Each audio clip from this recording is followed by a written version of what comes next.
Many blessings to you and namaste. I'm Pamela Aaralyn, Clear Conduit Channel since age 5. For those of you who don't know me, you can find me at aurareader.com. And yes, I'm excited to be here too. I'm looking at some of your statements in chat, and I'd like to just give you a brief heads up on how this webinar panel works. For those of you who haven't operated within it before, we do not take live inquiries on screen, but we do take them in the questions and answers section, which is below my face here at the bottom. And it says Q&A, looks like a little folder. So you click on that and then just load up your however many questions you want. I won't be able to get to all of them. There's a significant amount of people here today. And again, thank you so much for following this work. It means the world to me. And you give me a platform from which I can honor my purpose. And in any small way that I can help the world, I'm here to do that today. This is an interesting being. So go ahead and put your questions for Yogananda in the questions and answers section. I'm going to give a brief little channeling, just a brief little 2 or 3 minutes worth of an intro statement from him, because he does want to talk about something. And then we're going to go directly into your questions. Again, with the questions and answers section right below my face. That's where you put your questions. Please don't put them in chat because it scrolls so fast that I just can't keep up with it. So, and I will also be taking a look at some of your questions from the Facebook events section. So feel free to leave them there as well.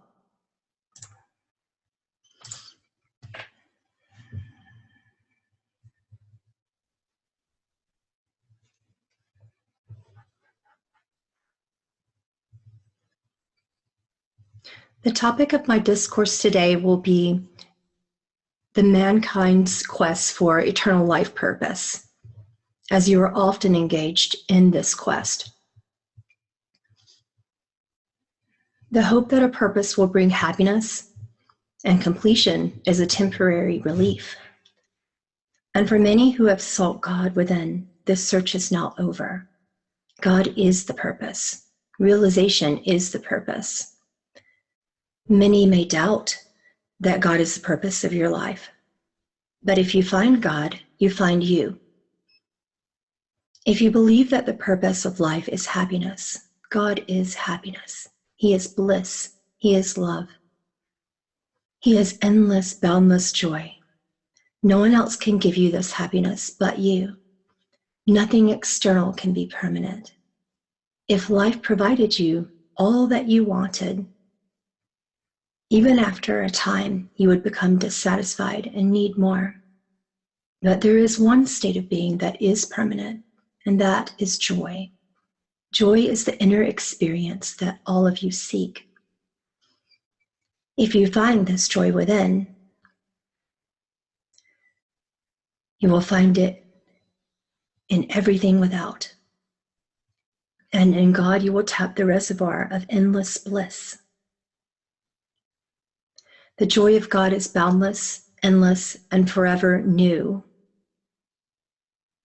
Nothing can disturb you when you're in that consciousness. And when you rest in the state of deep meditation and prayer, joy arises like bubbles from within, roused by no other stimulus. Those who have not experienced the silence of true meditation do not know what real joy is. Even the pleasure of the senses won't last, but the joy of God is everlasting and incomparable. The melting of everything in spirit is a state that none can describe. A great bliss is experienced, eternal fullness of joy, knowledge, and divine love. If we are attuned to God, this perception is limitless, pervading everywhere in the oceanic flow of the divine presence. Man has come to earth to know God. Any other reason is a part of his contract simply to know God further. And in knowing God, there is no pain, no age, no war, no death, only eternal assurance. And in that life, nothing is destroyed. Those who want to love God will enter the kingdom of God from deep within themselves. Those who seek will find. Those who ask will receive. Please develop an ever-increasing desire for Him, day and night. God will acknowledge your love, and you will know joy and ever-enduring happiness. All is light, all is joy, all is peace, all is love. God is all.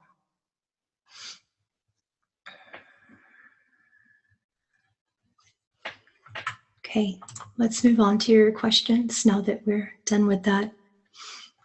I'm going to go ahead and open them, and I'm going to be alternating between the questions here on the screen and between the Facebook event questions.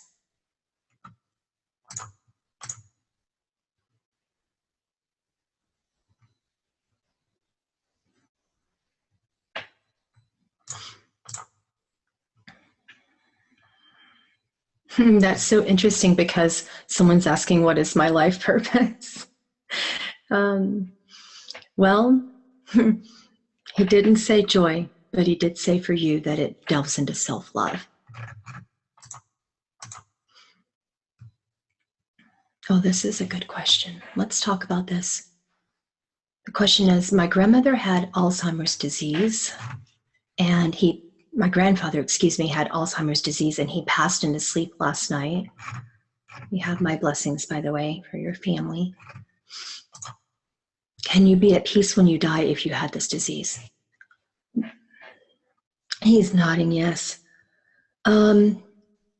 He said, it is not a disease, it is a conditioning and a purposeful, even somewhat blissful distraction from the illusion. And within this state, one arises out of inquiry and into trust. I believe he was at peace. That's my sense.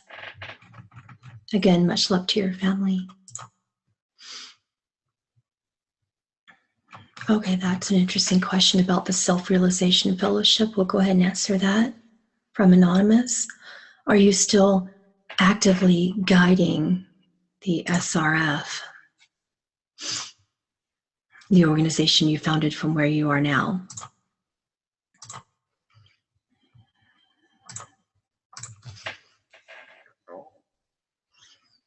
He said, I actively guide this fellowship and I actively guide many teachers.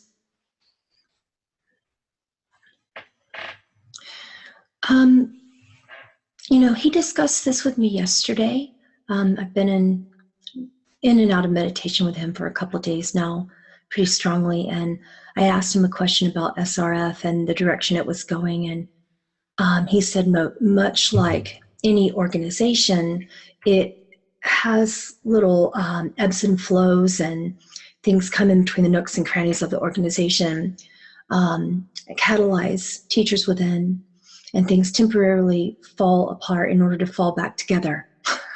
Excuse me, he corrects me. He said, in order to come back together, fall apart in order to come back together. And that's what's happening right now with SRF. Someone's asking in chat, what is SRF? It's his self-realization fellowship. He founded it. Here's another question that he actually discussed with me yesterday as well, and I found it really interesting. The question is, what are your previous incarnations? Please name them. So we're going to do that now because and many of you may feel free to ask about this, because I definitely did ask him why he chose his prior incarnations. Some of them made sense, but one of them specifically did not make sense. in the logical way of, you would ask, why would he choose to be William the Conqueror? That actually is true. And I asked him because he gave me a list of all of his incarnations, and he is saying, again, I chose this for the nature of contrast, so that when I came into the incarnation as Yogananda, that I would perceive a deep appreciation, a profound appreciation for equality within compassion, and inevitably for divine love. So I thought that was interesting. He chose that incarnation, William the Conqueror, in order to expand further divine love, ultimately. He also stated, and he's coming through again to let me know that, yes, he was Arjuna of the Gita and Sir Henry Neville. That was interesting to me because he came through in his incarnation this past time and told people that he believed that he was William Shakespeare, but from beyond the veil, he told me that he understood that he was actually Sir Henry Neville, which was William Shakespeare's distant cousin, who helped write many, many of Shakespeare's works. So that interested me as well, because he's a profound writer, and that just really made sense. Aside from that, he also stated that he has been many animals, not domesticated animals, particularly wild animals, cats, and trees, and that he shared with me an experience in which he incarnated once as a diamond in order to understand how minerals could thrive within Earth. So that was really interesting.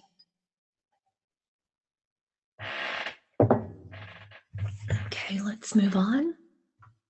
And this is another really interesting question, and I cannot wait to give you his answer about this because it really fascinated me. He's in alignment with many of the things that I'm working on in alchemy, particularly those things that affect health. Here's the question.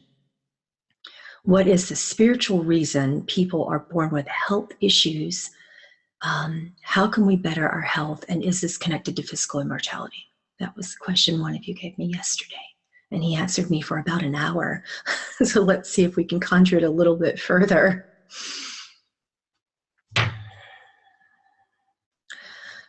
Okay, yeah, he's saying the same thing he did yesterday. He's saying there are 3 forms of illness: physical, mental, and spiritual.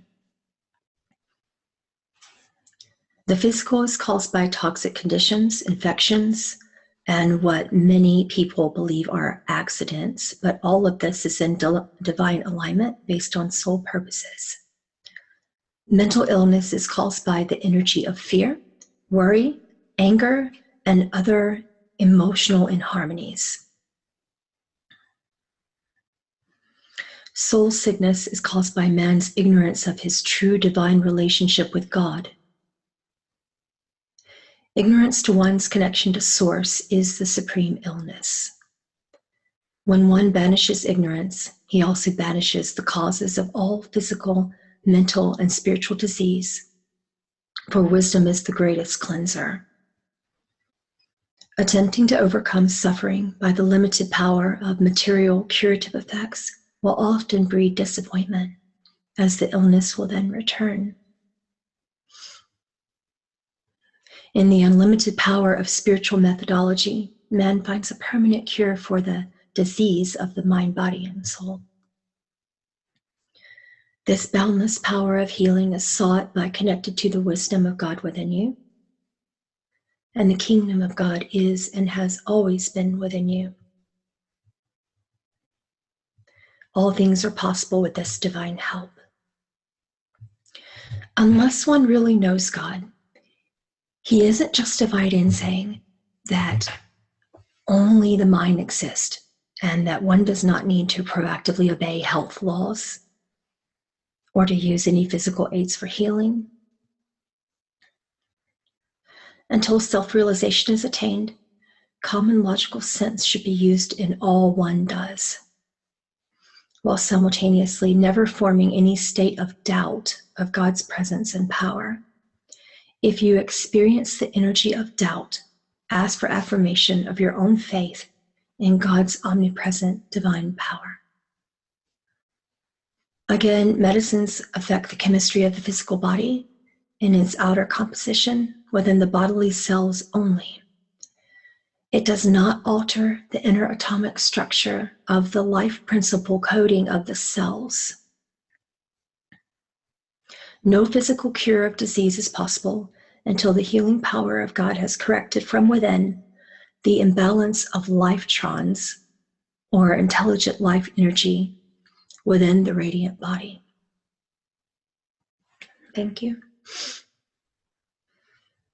For those of you who wonder why I do that, I just kind of bow a little bit to let him know and you know that that's the end of his statement to me. And we're going to move on to the next question, because shortly thereafter, I asked him a question when we were in that meditation, and I'd like to bring that answer back in now, because we just kind of expanded upon health for a significant amount of time.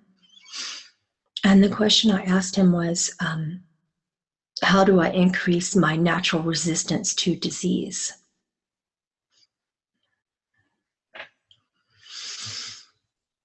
And I asked particularly about fasting and how that was involved. So this is why this answer is coming about.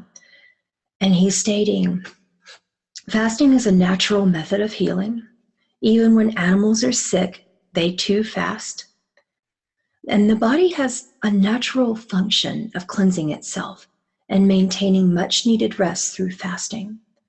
And unless one is weak within the heart, regular short fasts have been recommended by myself and by many yogis.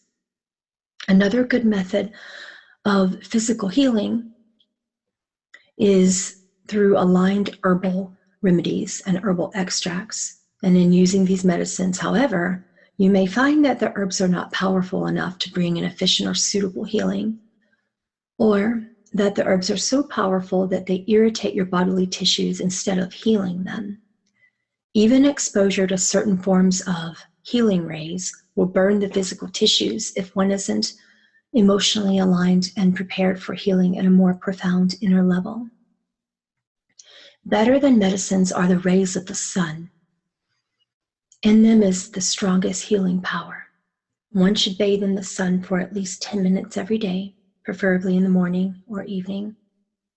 And this will help the body sufficiently become supplied with life energy to destroy all harmful microbes. Spiritually healthy beings have a natural resistance to all disease, especially to infections. Physical illness occurs when the resisting power of the blood cells have been diminished by improper eating habits, such as overeating or eating foods high in toxicity. In my most recent incarnation, I believed that sexual indulgence also rendered the body more vulnerable to illness. What I've discovered since then is that this is only true when sex is not within a sacred partnership. Sacred tantric practices produce a healthier mind, body, and soul state. The majority of the human conscious collective do not actively participate in sacred sexual practices, hence why most sexual interaction inhibits physical health.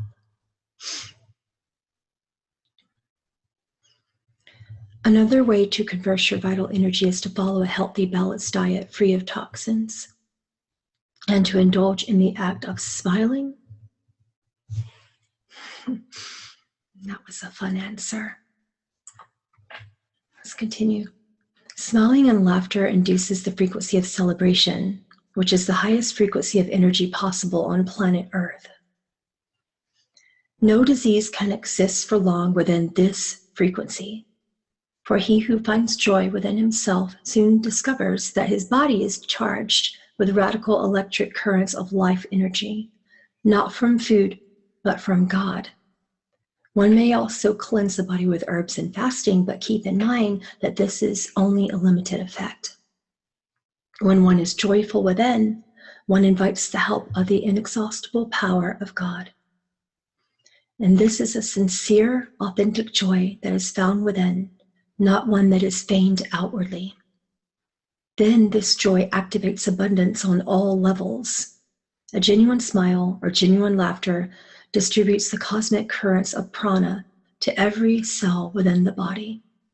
And this is why a happy man is less subject to disease, as celebration attracts into the body a greater supply of universal energy. While there are many things I mean to discuss with you about the energy of God power, as this is the same power you want to remember is within your body, there is a way to bring in that power. And this way is through the communion of meditation.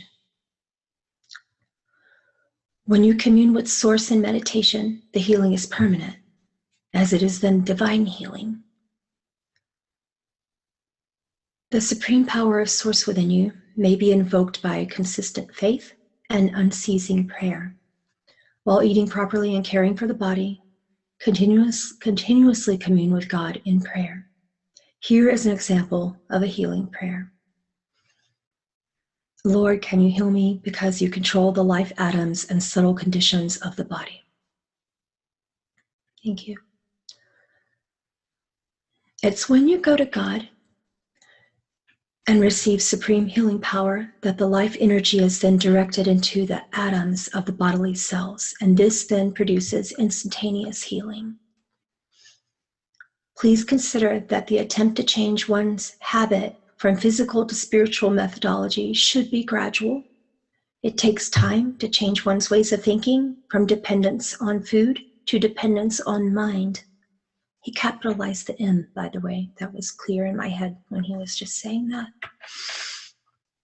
The mind takes time to be trained to believe in divine aid. Out of the great power of Source, all atomic energy is manifesting and sustaining every cell of the connected physical universe.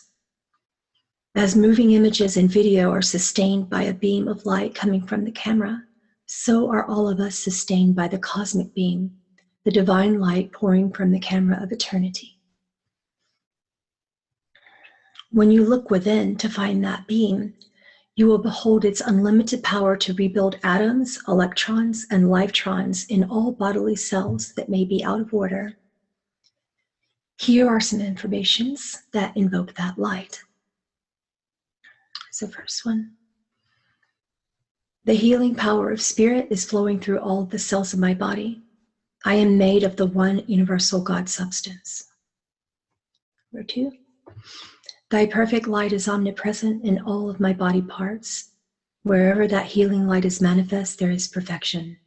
I am well, for perfection is within me. Number 3. I am the changeless. I am the infinite. I am not a mortal being that will perish. I am the deathless, changeless, infinite.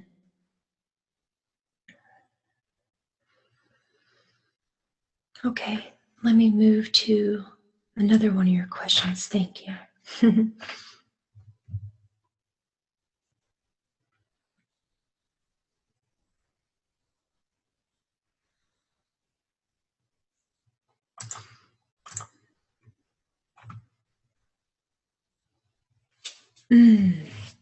What is the demiurge in Gnosticism? He is also referred to as Yahweh, Yaldabaoth, and Jehovah.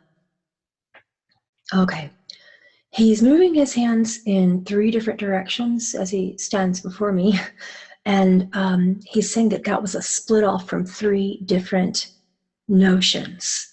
And then the language would change, which changed the name. The frequencies changed of the human conscious collective, which changed the language. That's why all of the languages are somewhat similar, but then still varied enough to make people believe that there are different gods. Jehovah, he's stating, is not a part of that 3. That's something else. That's a different prime creator energy.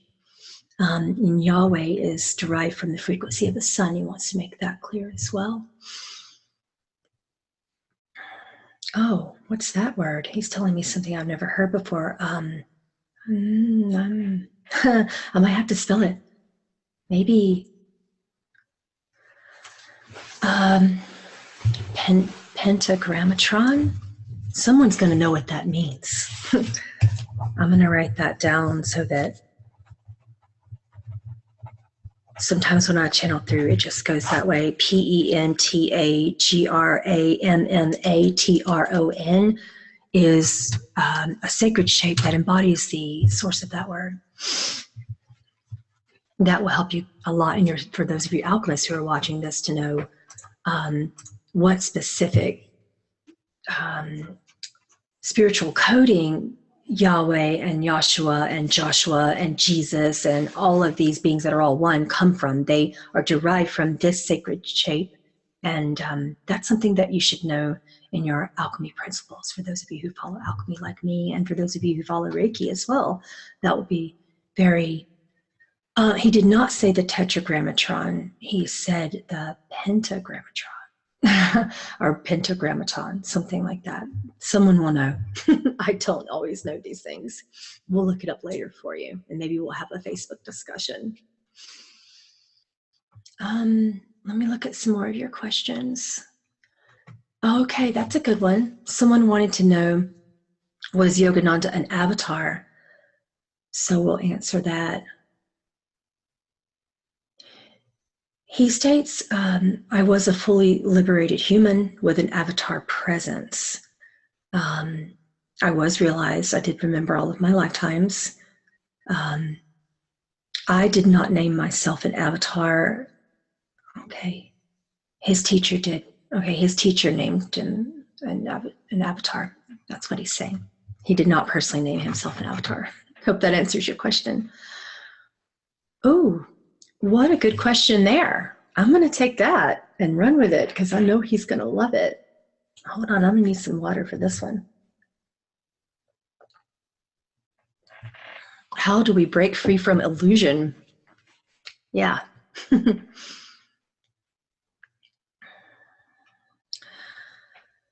He's stating, this freedom comes when you think of newness, of making a fresh start. Align your minds to perceive that each moment is new. Do not fear the now.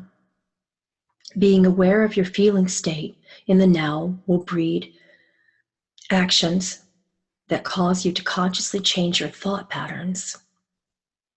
This adaptation breeds an inevitable realization of God within. Do not allow your past experiences to rule your consciousness. This is key. Leave behind any limiting conditions you have placed on your happiness and ability to reach your goals. Shift the focus of your thoughts from the negative to a more believable, positive energy focus. This will be an act of choice. This requires accountability and spiritual responsibility. This requires awareness of your emotional states as they arise, minus resistance, minus fear, minus doubt. This switches you from being in a state of obstacles to a state of possibility within wonder, from passivity and indecision in the face of circumstances into realizing that you came to Earth to shape your own destiny.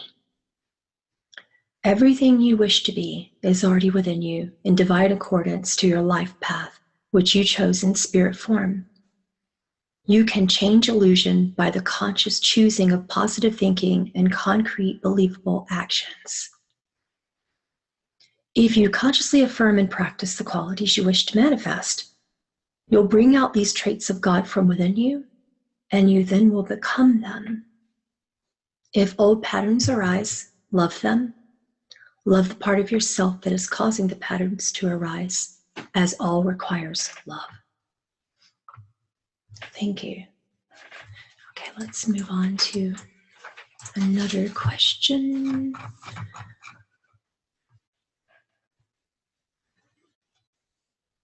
I think you're discussing empathy in this question. Let's read it together out loud and see what he says. He's picking this one out. The question is, I would like to know how I could get a more stable vibration to be able to maintain my own emotional state rather than absorbing the one around me, and how best to recognize what emotion and thought is mine and what is empathically picked up.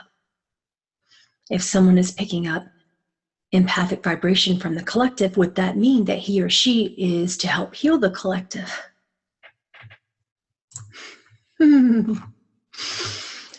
Okay, so his answer is causing me to giggle a little bit, so I'm just going to sit with this. He says, and for those of you who are volunteers to this earth, I thank you, but you hold a perpetual state of resistance to your own path. Within the path of the volunteer, within the path of the empath particularly, you become excited and joyful and blissful in this state of constant inquiry and awareness that you could have chosen to lift the frequency of the collectives. But then you resist, and then you say, so when am I done? When is it over? When does it get to stop? All is source.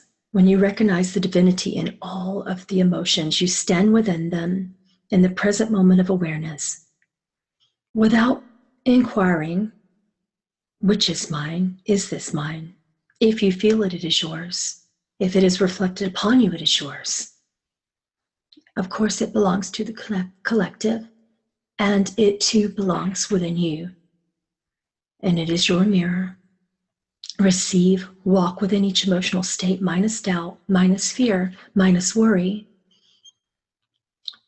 Inquiry is divine if wisdom minus fear is involved. Thank you.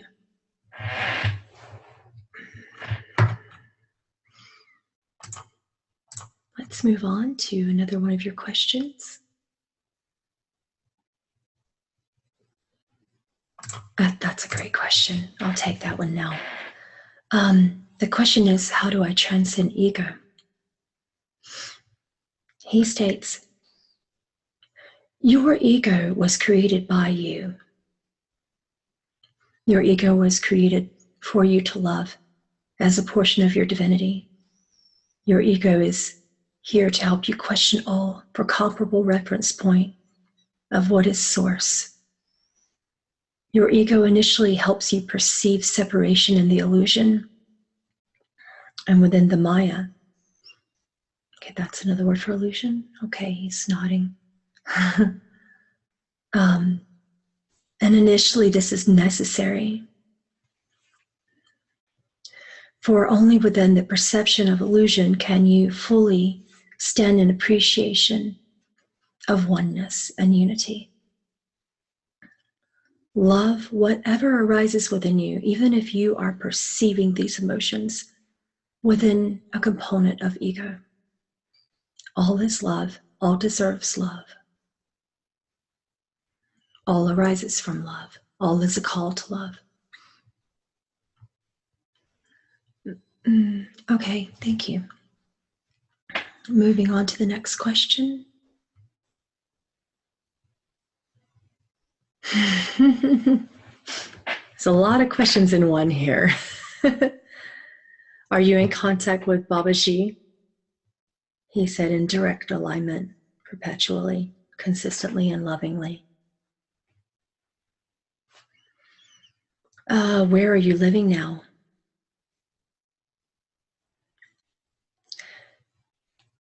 He states, to answer simply, I am within all. To answer more specifically, I am in Tibet. I am within a male child in India, particularly. His parents are aware of this. And I am operating as a guide for many channels and teachers on your planet. Thank you. Oh, that's a good question. Are you with your lovely guru? He said, and we are one. He's nodding yes.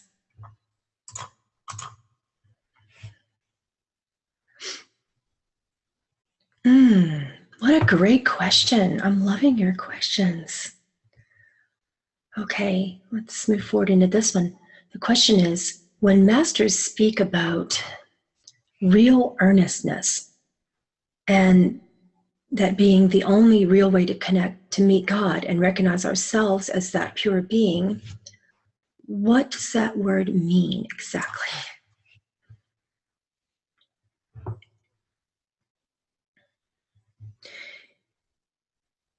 He said the frequency of this word is embodied and embedded with purity and sincerity, a genuine desire, not from ego, but from soul. Authenticity, sincerity, yeah, I love that. Thank you. Let's move on to another one of your questions.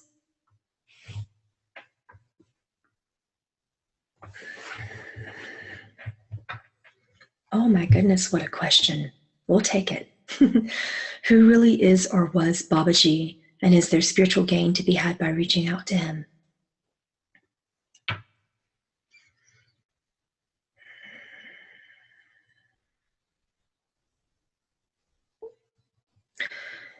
He was a being that Yogananda is calling him the transcendent star. Talk about star being. In other words, I believe what he tried to express, and he's nodding. Okay, so he's confirming what I'm thinking. Is that this Babaji was a complete, when I say star seed or star being, normally there is some level of human component, that is the human self. Babaji had none. He was 1000% star seed. So that's why there is a lot of spiritual gain to be had if you feel aligned, is what he's saying. If you feel that your soul inquires, then this is your teacher. And for some, this will align, and for some, it will not. This is a star being. And again, Yogananda is calling Babaji the transcendent star, for those of you who want to do your research on what that means later.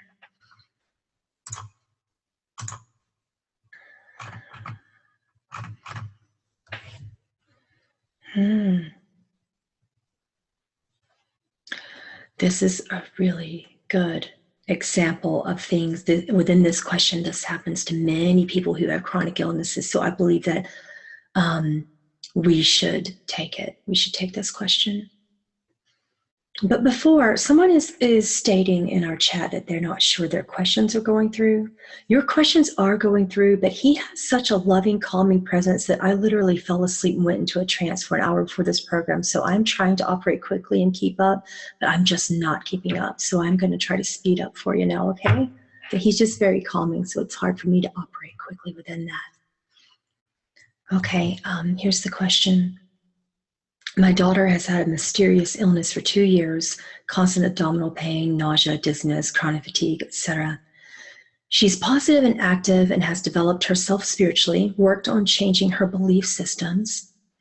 She has frequented all kinds of regular doctors, alternative ones, etc., but still has her physical symptoms. What can we do?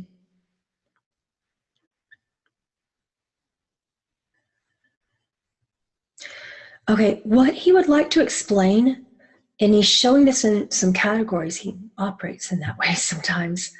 He said there is a component, there is a type of human who comes through a soul contract in which they choose illness as a method of expression. Normally this aligns with the purpose of surrender. And within the purpose of surrender, he is stating, is the purpose of agape. So in order for a human to reach agape or unconditional love state, they must have developed the purpose of surrender, previously. So that alignment is something that likely was chosen from a pre-birth intention. I hope you understand his answer there. Now, for those of you who did not align with that, what you can do is focus more on the basics. Again, back to his answer previously about food. It looks like she's already done that. And what he's stating is that she falls in the category of having an alignment to operate eventually in full trust, then surrender, then unconditional love. So the frequencies of all of those purposes just is going to bring her straight into such a divine threshold, is what he's saying. And he said, why would you take this from her? Why would you take this opportunity within such an expanded divine soul? She chose it because she knows that she can.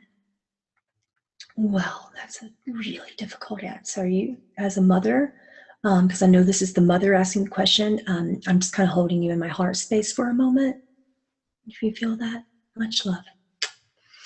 Okay, let's move on to another question. How do I meditate when I don't have time to meditate? He wants to answer that one. He said by releasing the belief that time exists. Secondly, time can be transcended through mastery of the physical and mental and soul states of being. Time is transcended. This is why one can notice that yogis meditate for days, hours, days, weeks without food or water, and then they feel as if they have meditated for a brief moment, 20 minutes or 30 minutes, and they awaken rejuvenated. Initially, in the beginning stages of meditation, you are cleansing all of the cell membranes of your body in this meditation through the cosmic rays. And with visualization, you can operate by visualizing sacred shapes in combination with the frequencies of the cosmic rays. This will cause your body to become less distracted. He's making me clear my throat because I'm distracted from my throat chakra. So he says, and then you will experience less throat clearing and coughing and sneezing. And you know how when you're meditating and you want to just itch everywhere, but you suddenly get scratchy and distracted. That's stage one that can be transcended by focusing on visualizations of sacred symbology in combination with the cosmic rays. So those visualizations will help you. Alchemists and Reiki masters may know what I'm talking about. Feel free to ask me further if you want me to expand upon that. Let's move on to your next question.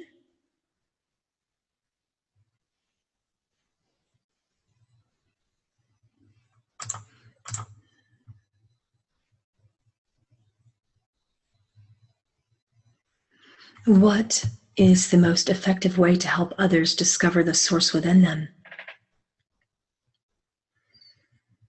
Show them your own self-discovery. Reflect your own self-discovery of source within you. This teaching is with your actions. Cannot be taught with your words or by any methodology. I think he's saying, walk your talk. He's laughing at me and nodding. Okay. Let's move on to another question. Oh, that question is in chat, but because it's such a good question, I'm going to take it anyway and break my own rules here. The question is the Gayatri mantra really the most powerful mantra in the world? What impact does chanting mantras have on our health and healing process? I'm so glad you asked that because he loves to talk about these things, as do I. He states, Sanskrit is one of the original, and definitely, from my perspective, the most powerfully embedded language that can be utilized for healing, for connection to source, for healing on all levels. And the Gayatri mantra does align to millions of humans currently in your collective, and this is why it is very powerful. Would it be the most powerful? I cannot comment. This is all based upon your current alignment and where you stand in your healing, where you stand in your development. The impact of chanting a mantra awakens source within you from sound codes deep within your cellular coding, and this restores your divinity. This heals and brings an alignment back to your original codes that you bring in throughout many of your dimensional planes of existence. And then you connect codes throughout parallel dimensional environments. You connect these codes that are there, but you are not aware. And this is very powerful. My interpretation of that is that he could be stating that this is healing DNA codes. He is nodding and confirming. Can anyone spell that mantra for you? Yes, it's Gayatri.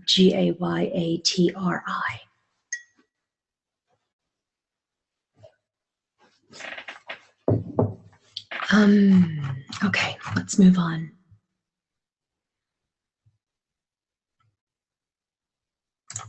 That's a good question. I'll take it. How do I become love, or how do I become enlightened? He's stating the process of enlightenment is through the illumination of mind, body, and spirit. Even within your first moments on earth, humans have always desired and inquired about illumination. Understand these facets elementally. Combine elements of light, sound, water, earth, all of the elements at your disposal and beyond. The element of ether is, quite frankly, the strongest element that is missing in all spiritual modalities. In order to become love, one must embody the frequency of trust. One must eliminate doubt and eliminate fear, as fear is the opposite frequency of love. When all fear and doubt is eliminated, love naturally is. Love is a being state, not an action state. And when you trust, you align to simply become love. Thank you. Let's move on to your next question. We have about 15 more minutes, just giving everyone a heads up, and we have 50 open questions, so I'm trying to keep up.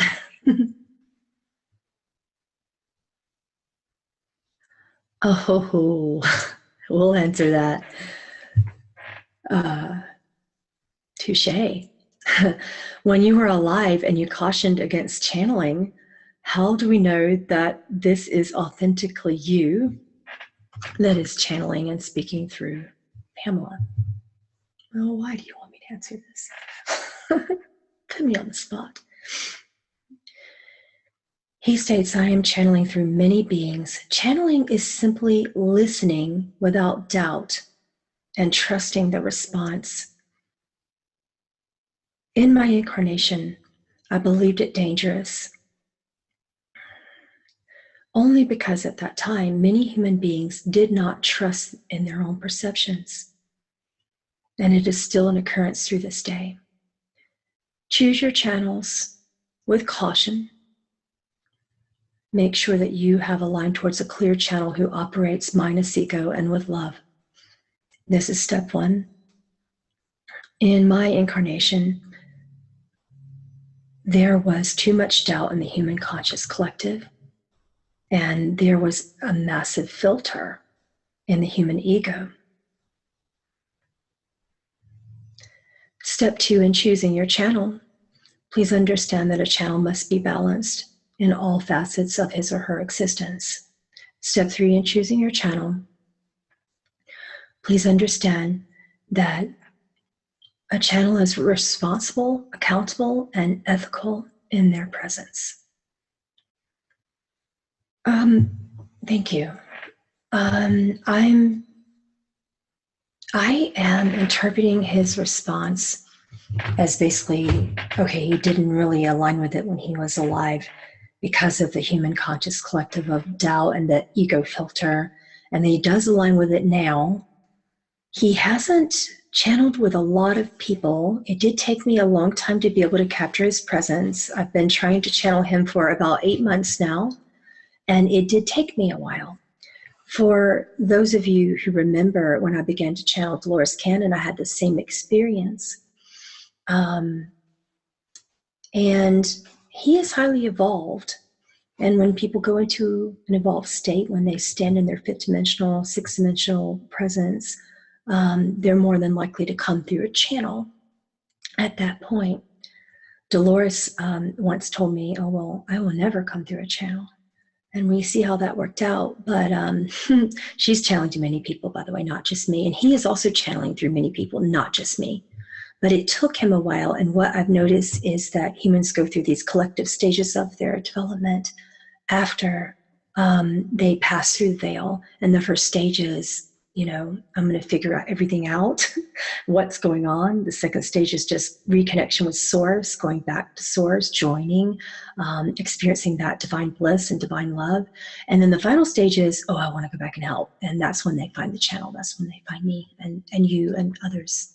So hopefully that answered your question. Another thing that I would like to talk about in regards to channeling, you should ask the beings that you're operating with. And this is something that is within the law of three. It's one of the many components of the sacred law of three. And one of the rules there is question the being that you are bringing in. So say I'm going to be bringing in Yogananda.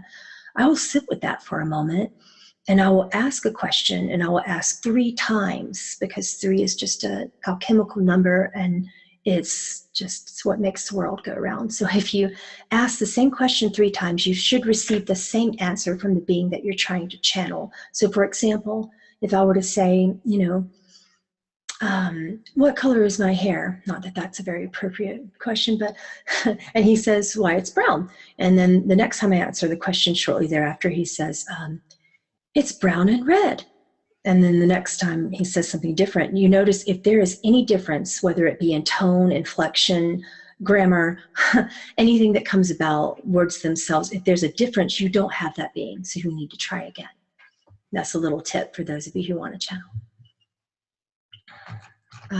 Let's see, we have about 10 more minutes and I need to move faster. Hold on.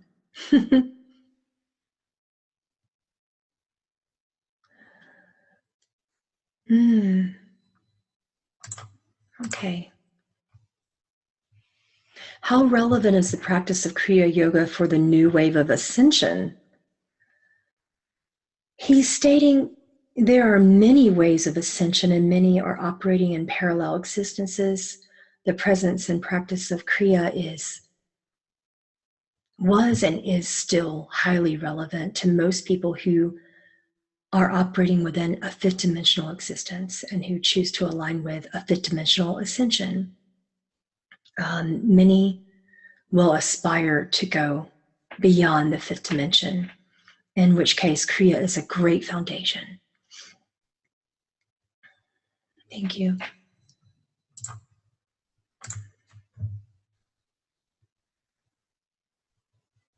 Huh?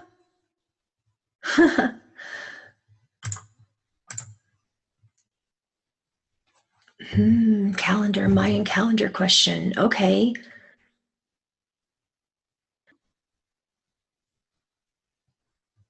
Okay.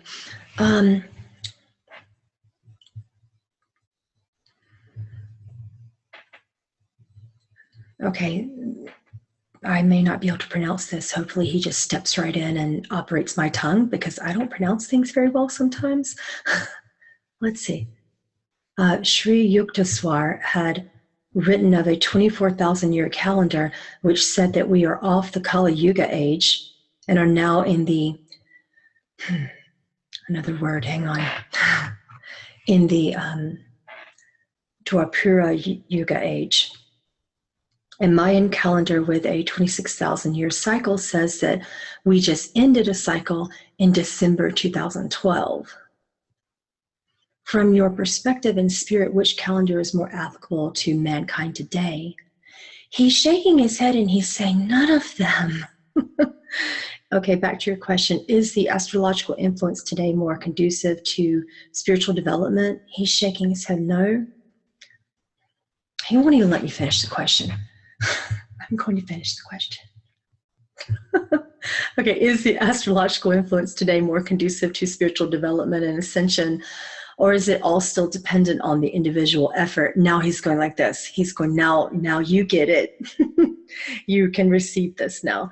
He said, your answer is within your question. Yes, it is all dependent on your individual collectives, your individual levels of spiritual accountability. Time does not exist. But initially, when you perceive the illusion, all inquiry will be based upon this. When you release this inquiry, and when you step into the wisdom that you can transcend time, then no calendars, no astrological teachings will benefit you further. So in other words, is it a stage of development, like a foundation? We can learn from it for a time and then, yeah, he nods. Okay. And I'm not going to comment much on that because I have no background in astrology, like absolutely zero. Every now and then I look at my horoscope. That's about it. Just for fun. Oh, that's an interesting question, and it's about time. We're back to questions about time. Okay, the question is, I heard that if you pray early morning before sun rises, somewhere between 2 a.m. and 5 a.m. is considered the best time. Is this true? And if yes, why and how? He states, within the circadian rhythms of your bodies, many are aligned towards morning and a deeper meditational state in which one can transcend the mind can occur in this time. The cosmic rays of the sun begin to build at this time, and then they amplify by 5 a.m., depending upon your location. If between the lunar rays and the solar rays, if in between this brief moment of time you can meditate, you are operating within a cellular state of balance. This is optimal for healing. That's new to me. Thank you. I didn't expect that answer.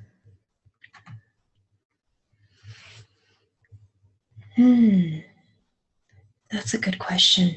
When I read your book, I feel so connected to you. Is it possible that the vibration of the words alone can change your life?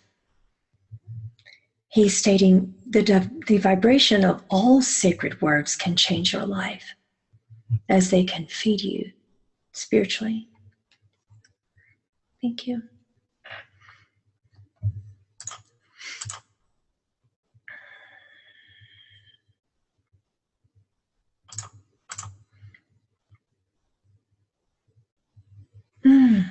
Mobility issues and health. Okay, he wants to talk about that. The question is, I am experiencing mobility issues. In your opinion, is the root cause physical, mental, or spiritual?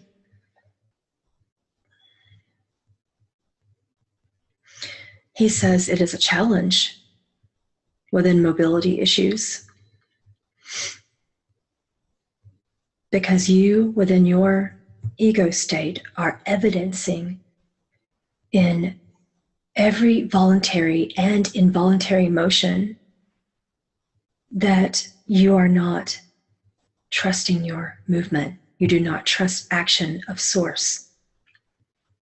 Can you reframe your belief system? Can you begin to test this belief system? If you move even momentarily and you prove to your nature, you prove to your body and your mind that you can move,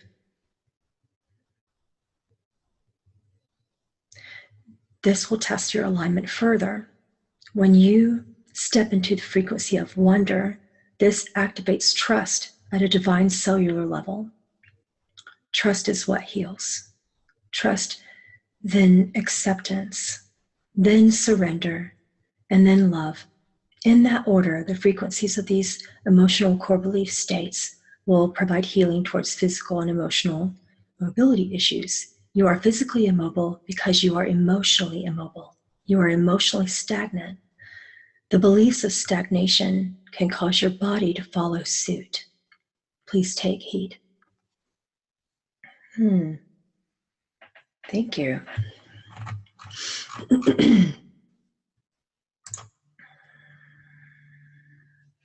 Just a few more minutes, so I'm gonna just look through these questions and grab a few.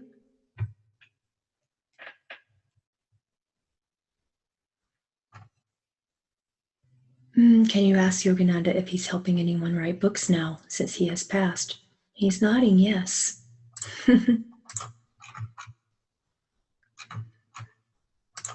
Take another one.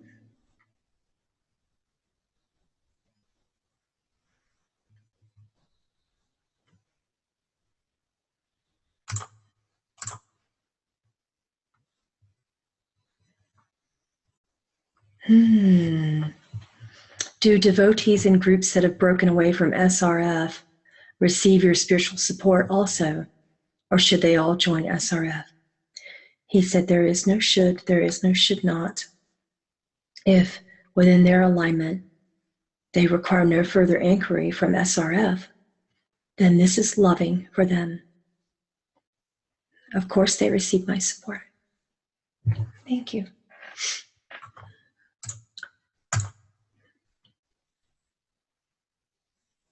Okay, we're going to take one more. He's telling me to scroll down, that there's something really important that I'm missing, and I'm looking.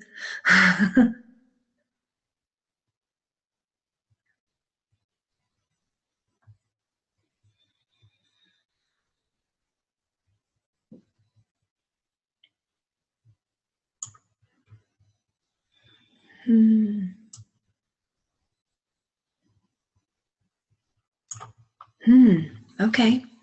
I don't know what this means, but apparently you do, and apparently he does. This is the last one that we're going to answer today. Can you explain in an easy way how the 5 koshas work?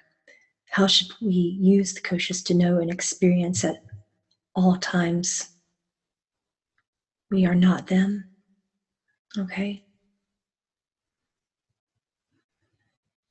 He's stating your emotions, your heart center will guide you towards one as opposed to another, and you will use them one at a time. You will utilize them one at a time, depending upon your heart center. And he said again, your heart is the compass towards knowing how to use them and in which order, and let your emotional frequency be the guide. And he said,